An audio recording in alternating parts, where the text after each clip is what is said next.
11 hodin a 39 minut, Z Beautiful Now. A my tady máme taky Now Beautiful ženu, paní Petru Vavříčkovou, koordinátorku projektu S typou za tajemstvím elektronu.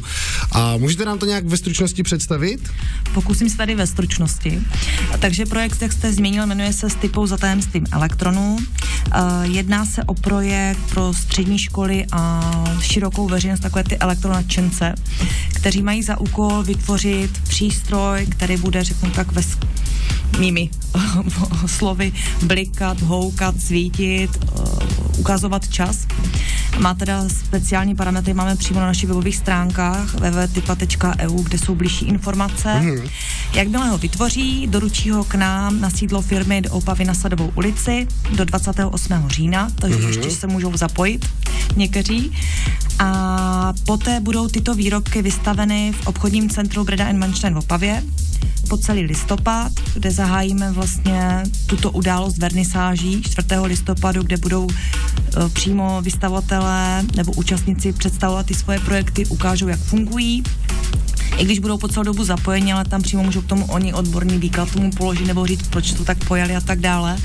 A hlavně široká veřejnost může hlasovat, který ten výrobek se jim líbí nejvíce. Budeme k tomu přihlížet i my z našeho odborného hlediska. A hlavně vítězové můžou obdržet mimo jiné tady exkurzi u vás. A potom vlastně ještě zapojená i Slezská univerzita v Opavě, kde je obor robotků, kde budou taky mít vlastně takovou exkurzi a hlavně hodnotné ceny v hodnotě 3, 2 a 1000 korun. A pak ještě taková speciální cena za naši společnost, což bude tablet. No takže ve zkratce, kdy, kde a jak?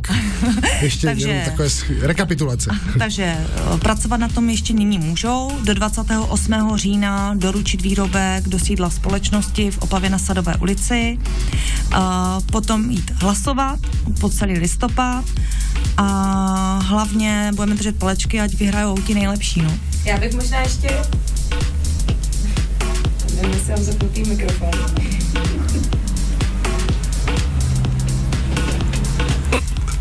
Tak Marci se k tomu vyjádří za chviličku.